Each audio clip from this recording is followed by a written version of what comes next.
Hello friends, আজকে আমি চলে এসেছি যুবসাথীর ফর্ম জমা দিতে। তো এখানে এসে একটা জিনিস নোটিস করলাম যে অনেকেই এই যুবসাথীর ফর্মটা ভুলভাবে ফিল আপ করছে। তার জন্য ওদের বারবার লাইনে দাঁড়াতে হচ্ছে আর সময় নষ্ট হচ্ছে। তো আমি ভাবলাম তোমাদের জন্য আমি একটা ভিডিও বানাই, যেটাতে কীভাবে ফর্মটা সঠিকভাবে ফিল আপ করতে হয় সেটা ডিটেলসে বলবো। তাই ভিডিওটা স্কিপ করো না, আমি এই ভিডিওটাতেই ডিটেলসে বলে দিব যে তোমরা ফর্মটা কীভাবে ফিল আপ করবে আর ফর্মটার সাথে কী কী কাগজ লাগবে। তো আমার তো ফর্ম জমা দেওয়া হয়ে গেল, তাড়াতাড়ি হলো কারণ আজকে ভিড় কম ছিল। জমা দেওয়ার পর আমি একটা রিসিপ্ট কপি পেয়ে গেলাম। রিসিপ্ট কপিটা কিন্তু ভালোভাবে রাখবেন, পরে কিছু অসুবিধা হলে এটাই কাজে লাগবে। চলো এবার তোমাদের বাড়ি গিয়ে বলি যে ফর্মটা কীভাবে ফিল আপ করবে। তো চলুন আমি এখন আপনাদের দেখাই যে কীভাবে যুবসাথীর ফর্মটা ফিল আপ করবেন। ফর্মটা আপনারা যেখানে আপনাদের দুয়ারে সরকারে ক্যাম্প বসবে সেখানে পেয়ে যাবেন, আবার অনলাইন থেকেও বের করে নিতে পারবেন। সবার প্রথমে হচ্ছে আপনার ফটো, ভালো পাসপোর্ট সাইজের একটা সুন্দর ফটো দিবেন আর ব্যাকগ্রাউন্ডটা যেন ক্লিয়ার থাকে। নেক্সট হচ্ছে দুয়ারে সরকারের রেজিস্ট্রেশন নাম্বার, এটা আপনি আপনার যেখানে দুয়ারে সরকারে ক্যাম্প বসবে সেখানে পেয়ে যাবেন।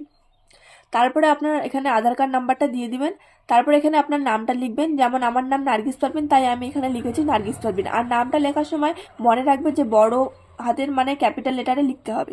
ফর্মটা কিন্তু ইংলিশে ফিল আপ করতে হবে, এই যে এখানে উপরে লেখাই আছে যে ইংলিশে ফিল আপ করতে হবে। নেক্সট হচ্ছে এখানে আপনার মোবাইল নাম্বারটা লিখবেন। তারপরের অপশানটা হচ্ছে ইমেল আইডি।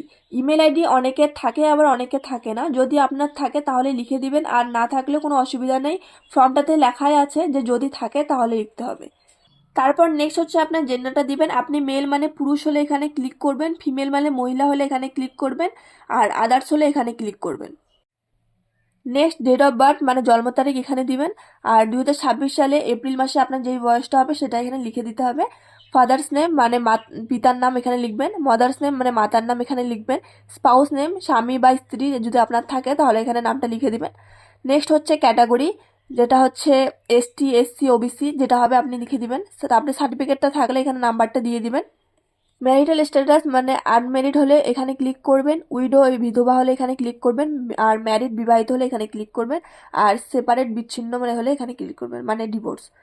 হাউস নাম্বার থাকলে দিবেন, না হলে কোনো দেওয়ার দরকার নেই।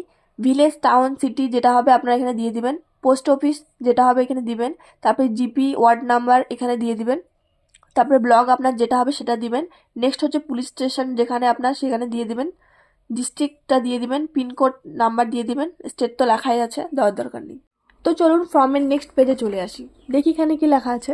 মাধ্যমিক বা সমতুল্য পরীক্ষার রোল দিতে বলেছে, এখানে নাম্বার দিতে বলেছে, আর আপনি যে সালে মাধ্যমিক পরীক্ষা দিয়েছেন সেই ইয়ারটা দিতে বলেছে, আর আপনি কোন বোর্ড থেকে পড়াশোনা করেছেন সেই বোর্ডটার এখানে টিকচিহ্ন দিতে বলেছে।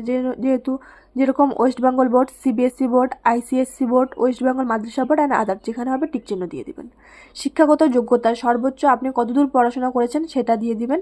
বর্তমান পেশা আপনি যেহেতু এই ফর্মটা ফিল আপ করছেন তো সেরকম অনুযায়ী আপনি লিখে দিবেন। তো নেক্সট পার্টে চলে আসি, এখানে ব্যাঙ্ক অ্যাকাউন্ট ডিটেলস বলেছে দেওয়ার জন্য, তো এটা কিন্তু ভালো মতো দিয়ে দিবেন, না হলে কিন্তু কোনো টাকা পাবেন না আপনি। আর ব্যাংকের সাথে কিন্তু আধার কার্ড লিঙ্ক লাগবে, এখানে আপনার ব্যাংক নেম দিয়ে দিবেন, এখানে ব্যাংক ব্রাঞ্চ নেম দিয়ে দিবেন, আর এখানে ব্যাংক অ্যাকাউন্ট নেম দিয়ে দিবেন, নাম্বারটা সরি, আর এখানে হচ্ছে আইএফসি কোডটা দিয়ে দিবেন। আর সরকারি কোনো সুযোগ সুবিধা পান কি না, যদি পান তাহলে এখানে হ্যাঁ দিবেন, আর যদি না পান তাহলে না দিবেন। আর যদি পেয়ে থাকেন তাহলে এখানে বিস্তারিত লিখে দিবেন কি পাচ্ছেন আপনি, যেরকম কৃষক বন্ধু, লক্ষ্মীর ভাণ্ডার সেটা দিয়ে দিবেন।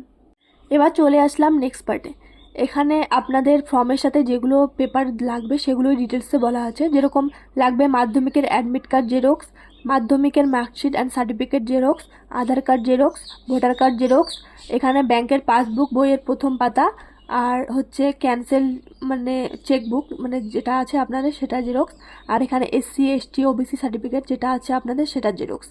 আর এই কাগজের জেরক্সগুলোতে কিন্তু আপনাদের সিগনেচার লাগবে, যেমন এখানে লেখায় আছে সেলফ অ্যাটেস্টেড ফটোকপিস, আর এগুলোতে কিন্তু উপরে টিক চিহ্ন দিবেন যেগুলো আছে। তো এটা তো কমপ্লিট, এখানে তো কিছুই নেই সেরকম। আর এখানে আপনার সিগনেচারটা দিবেন, আর এখানে আপনি যেদিন জমা করবেন ওই দিন ওই ডেটটা দিবেন।